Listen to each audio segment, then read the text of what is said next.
Hello, ladies and gentlemen. I hope that you are constantly growing in your finances and you're becoming better every single day. Today I'm speaking about finances, family finances, and one of the biggest issues as regards to bankruptcy in families. Did you know that 2 out of 3 bankruptcies in families in the US is because of medical costs, bills, and hospitalization?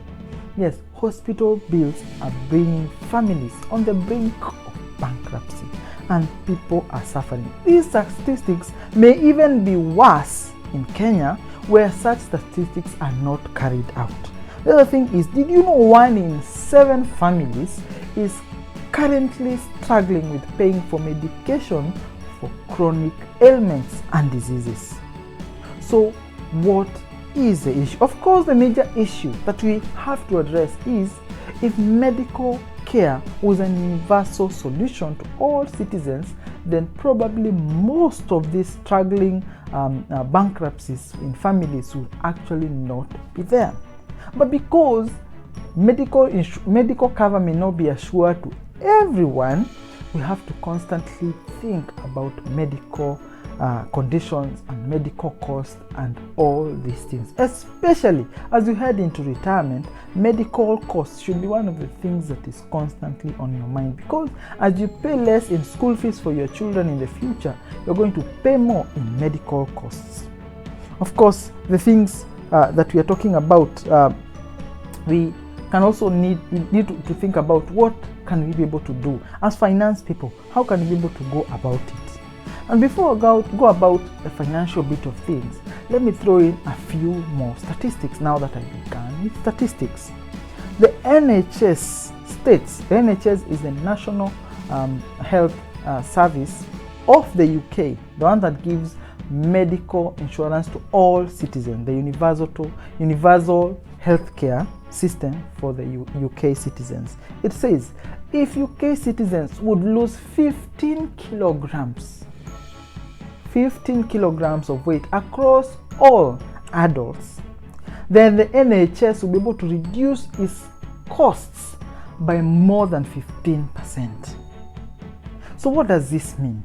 It means that most of these chronic health conditions are not hereditary.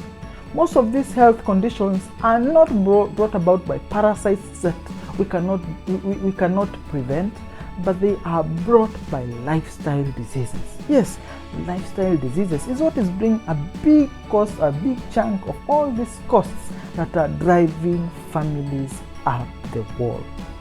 So what should you actually do? So according to the NHS, lose weight and you save up on costs, sometimes as high as 15% of your potential medical costs and bills. So losing weight.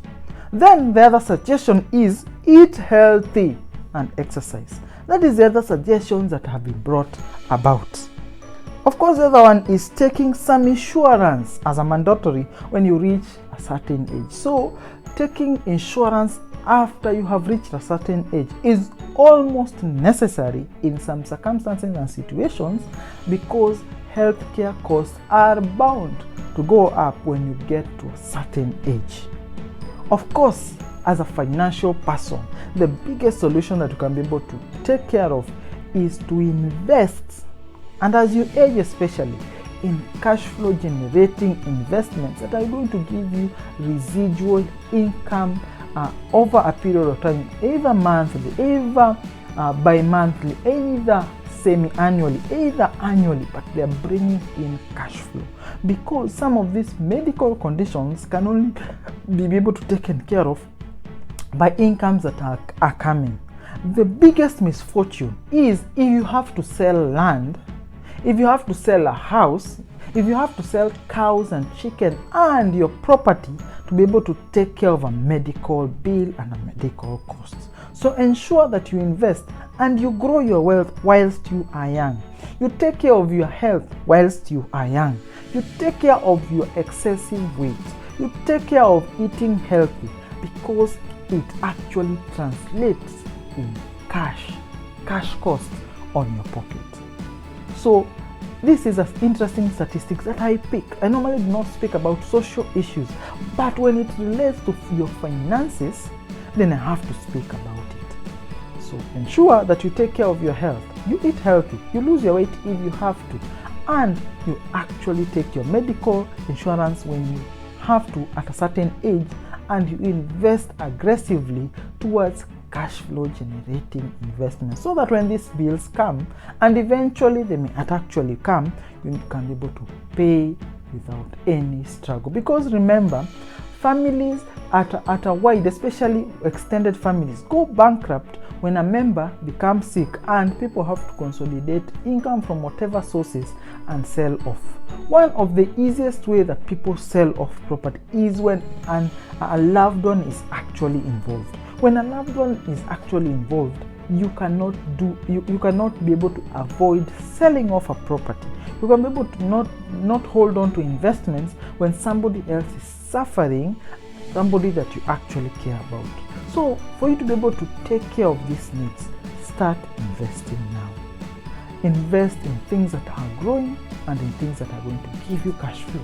And then at a certain age, ensure that you have healthcare costs covered by an insurance cover. I hope that you are learning, you are growing, and you're becoming better in your finances. Thank you, and enjoy your